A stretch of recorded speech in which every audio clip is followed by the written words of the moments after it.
जो राज्यपाल हैं, जहाँ पे गैर बीजेपी शासित सरकारें चल रही हैं, वहाँ पे तो इनका रवैया बिल्कुल तनातनी वाला रहता है। पूरे देश में जिस तरीके से तत्काल न्याय देने का जो चलन चला दिया है बीजेपी ने, ये मेरे ख्याल से भारतीय लोकतंत्र के लिए और संवैधानिक ढांचे के लिए बहुत ही खतरनाक होने जा रहा है।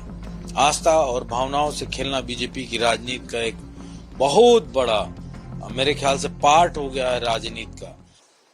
निश्चय ही जहां पे बीजेपी शासित राज्य हैं, वहां पे राज्यपाल पूरी तरीके से सुप्तावस्था में रहते हैं, और जहां पे दूसरी विपक्ष की पार्टी की सरकारें हैं, वहां पे राज्यपाल इतना एक्टिव रहता, उतना तो मुझे नहीं लगता है कि कोई दूसरी एजेंसी इतना एक्टिव रहती होंगी तमाम सारे मामलात में।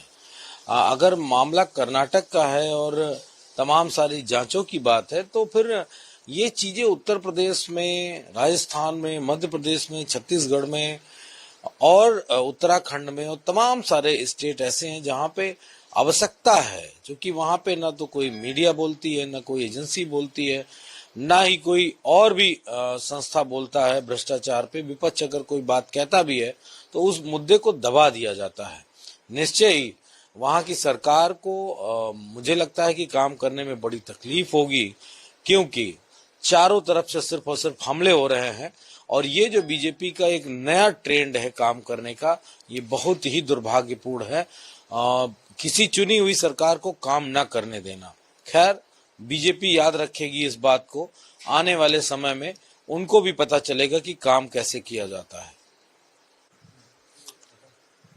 पूरे देश में जिस तरीके से तत्काल न्याय देने का जो चलन चला दिया है बीजेपी ने, ये मेरे ख्याल से भारतीय लोकतंत्र के लिए और संवैधानिक ढांचे के लिए बहुत ही खतरनाक होने जा रहा है। हर जगह इनकाउंटर, ये अगर है तो इस देश की न्यायपालिका क्या कर रही है? क्या वो कोई फैसला देने में असक्षम है? क्या वो ये चाहती हैं कि इस तरह की चीजें ना हो? मुझे याद आता है कि ममता बनर्जी ने बहुत फास्ट ट्रैक फैसला करने की बात की है कि अगर कोई रेप और मर्डर की स्थिति होती है तो उसको तत्काल फैसला कोर्ट के द्वारा सुनाया जाना चाहिए। वहां के राज्यपाल महोदय उस फाइल को हटा देते हैं, अब तक उस पर कोई फैसला नहीं करते हैं। तो ये दोहरा चरित्र क्यों? तुम हत्या करने में पीछे नहीं हो, और कोई अगर न्यायपालिका के माध्यम से ऐसे लोगों को तत्काल सजा देना चाहता है तो वहां पे राज्यपाल सुप्तावस्था में चले जाते हैं। ये मेरे ख्याल से बीजेपी का सबसे असली चेहरा है, जो दिखता कुछ है और दूसरों के लिए कुछ होता है, अपनों के लिए कुछ होता है। शायद मेरे ख्याल से यही इस देश के लिए लोकतांत्रिक ढांचे को सबसे बड़ा खतरा है। धर्मनिरपेक्षता यूरोपीय अवधारणा है वाले बयान के लिए बर्खास्त करने की मांग की है। निश्चय ही, जैसा मैंने अभी कहा भी कि जो राज्यपाल हैं, जहाँ पे गैर बीजेपी शासित सरकारें चल रही हैं, वहां पे तो इनका रवैया बिल्कुल तनातनी वाला रहता है। तत्काल सरकार पे पता नहीं क्या बयान दे देंगे, क्या कार्रवाई कर देंगे, कैसे बात करने लगेंगे। और जहां पे बीजेपी की सरकारें हैं, वहां पे राज्यपाल लोग कुछ भी नहीं करते हैं, वो एंजॉय करते हैं, सिर्फ एंजॉय। एक हेलीकॉप्टर का, बड़े से मकान का और सरकारी सुविधाओं का आनंद लेते हैं। वहां पे उनकी कोई ड्यूटी नहीं बनती है, कोई उनके कर्तव्य नहीं है। तो निश्चित तौर पे जैसे बयान दिए जा रहे हैं और जैसे तमाम सारे धर्म को लेके जो बातें की जा रही हैं, वो मेरे ख्याल से दुर्भाग्यपूर्ण है, और कांग्रेस की मांग जायज है। ऐसे राज्यपालों को तत्काल बर्खास्त करना चाहिए।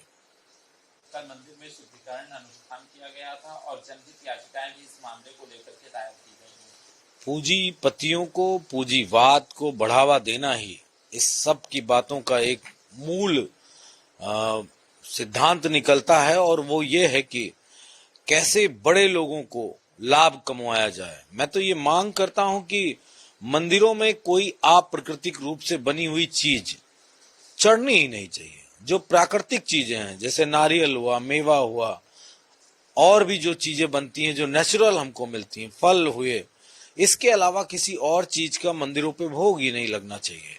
क्योंकि कहीं न कहीं अगर किसी की आस्था पे ठेस पहुंचती है तो दुर्भाग्यपूर्ण है। और बीजेपी जैसी सोच वाले लोग और जो पूंजीपतियों को बढ़ावा मिला है वो अब हमारे मंदिरों तक घुसता जा रहा है। सिर्फ बात आंध्र प्रदेश की नहीं है, उत्तर प्रदेश में भी तो यही हाल है। मथुरा में जिस तरीके से लाखों लोगों का आवागमन प्रतिदिन है और वो खोया जो मिठाई चढ़ती है वो आखिर कहां से आता है, किन किन जगहों से आता है, वहां के फूड इंस्पेक्टर जो है वो इस बात को लेके क्या सवाल जवाब करते हैं, क्या उन्होंने इसकी शुद्धता के बारे में जांच की है। मिलावटी खोयों की बात तो हमेशा की जाती है जब कोई त्योहार आता है, लेकिन जहां पे लाखों की भीड़, दसियों लाख लोग आते हैं, जहां हमारे श्रद्धालु, उनके खान पान को लेके इस सरकार ने कुछ भी नहीं किया है। ये दुर्भाग्यपूर्ण है। सर, पुणे किया जाएगा? निश्चय ही नाम बदलने की प्रवृत्ति लगातार चल रही है और बीजेपी तो आस्था का खिलवाड़ करने में कभी पीछे रही ही नहीं। आस्था और भावनाओं से खेलना बीजेपी की राजनीति का एक बहुत बड़ा मेरे ख्याल से पार्ट हो गया है राजनीति का। एक बात जरूर कहना चाहूंगा कि अगर आपको किसी संत, महात्मा, ईश्वर, नेता, सामाजिक कार्यकर्ता के नाम से अगर कुछ करना है तो आपको वो नई चीज बनानी चाहिए, उनका भी नाम होना चाहिए। किसी के नाम को हटा के किसी का नाम रख देना, मुझे लगता है ये परंपरा ही गलत है। बीजेपी खैर ऐसा ही करती आई है और करती रहेगी भी।